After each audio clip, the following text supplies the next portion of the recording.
Hey everyone, I'm Eric from Lonesome Reader. I said in my previous book haul video for April that it's a big month for publishing, lots of exciting new titles coming out, so I'm here to talk about 10 more really interesting sounding books that I want to get stuck into.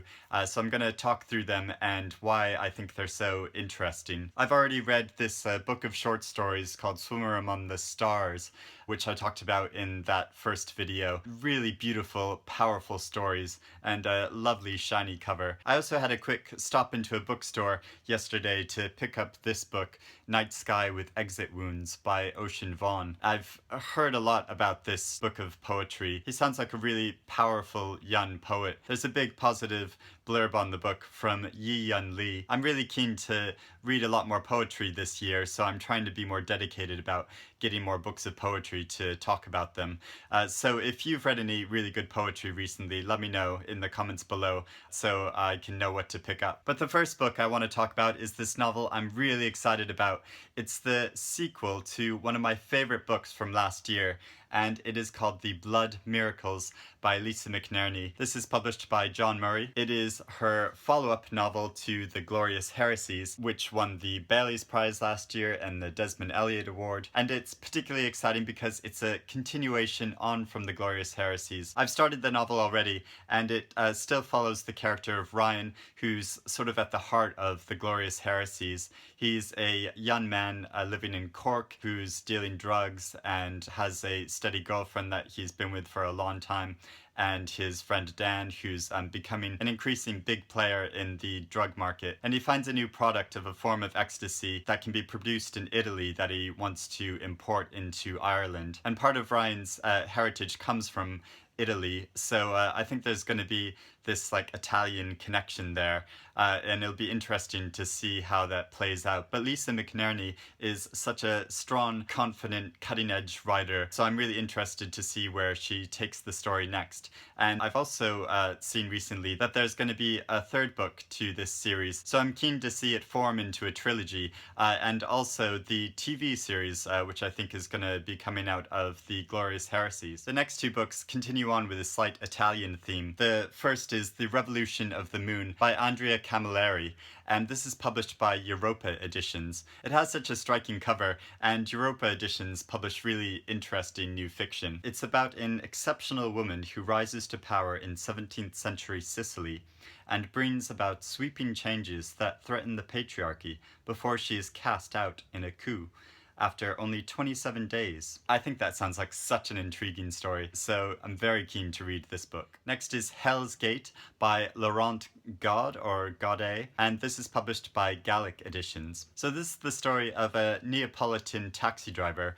whose son is killed in the crossfire of a gang warfare, and he encounters somebody who tells him that there is a passage into the afterlife and a possible way of reconnecting with his son. Now, I was really intrigued about this book because I sort of heard that is a sort of like journey into Dante's Inferno, which I think sounds like a really inventive and creative new way of bringing back that story. So I think this sounds really interesting. Next is the new novel by Harry Kunzru called White Tears. He's the author of The Impressionist, and this new novel is published by Hamish Hamilton, who always publish great work. So it's about two young musicians in New York City and their shared love of music, and they start to rise to fame. And they encounter an old blues song that's been forgotten. Somehow this intrudes upon their world. I think it gets sort of a bit surreal. So I'm eager to read this because Harry Kunzru is such an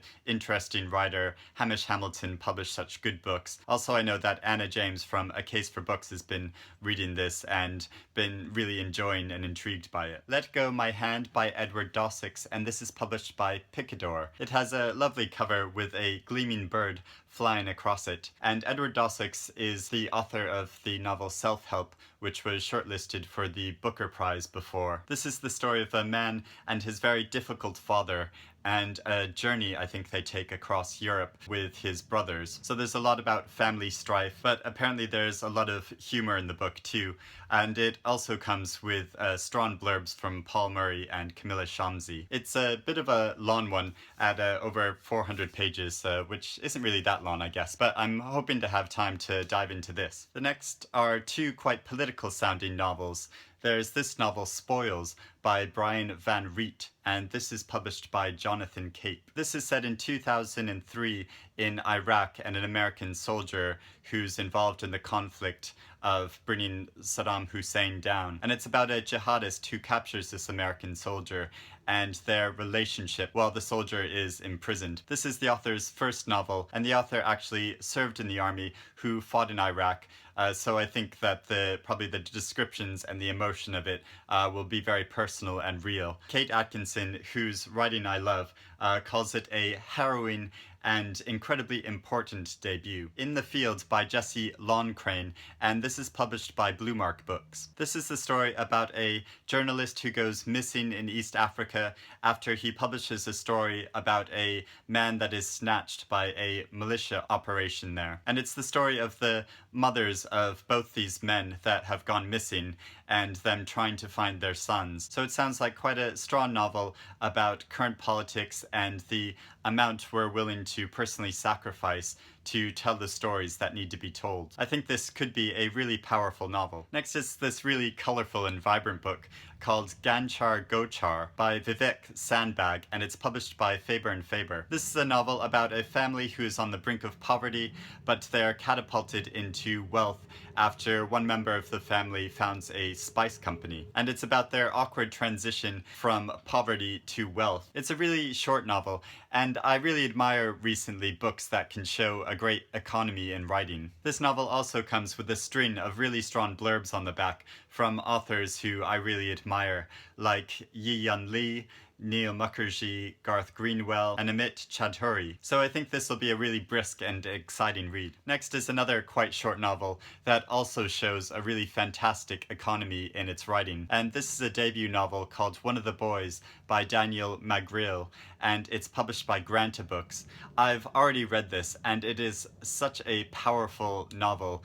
It's about a boy who's turned against his mother by his father, and he, the boy narrator, and his brother move to New Mexico, where they try to found a new life for themselves there, but the father is a drug addict. And so it's about abuse and addiction and betrayal, but also really fascinating look at masculinity. It has a quote on it from George Saunders, who was a teacher of Daniel Magriel's, and I think that really shows in his writing with the real strength and power of his writing. You know, he just like packs so much into these short declarative sentences. So I can already highly recommend this novel. And finally, a novel that I'm really excited about and which I think will be a great reading experience called The Wanderers by Meg Howry. And this is published by Scribner. So as I think I've said before, I'm sort of like a secret outer space geek. This is about a woman who is recruited to go on the first manned mission to Mars. The great writer Ruth Ozeki calls it a transcendental journey into the mysteries of space and self. So I think that's becoming one of my like favorite genres, these sort of like space books that are really philosophical and look out at the sort of majesty of space, but also look inside to the like majesty of our internal realities. And this novel has a really lovely cover and inside pages. So I'm hoping to spend some time and really get stuck into this new novel. So these are all some of the top books that I'm really looking forward to in April.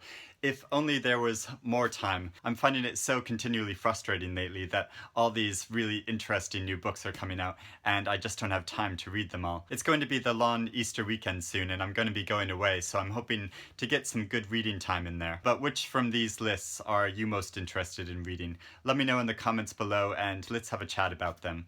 So thanks for watching and happy reading, everyone.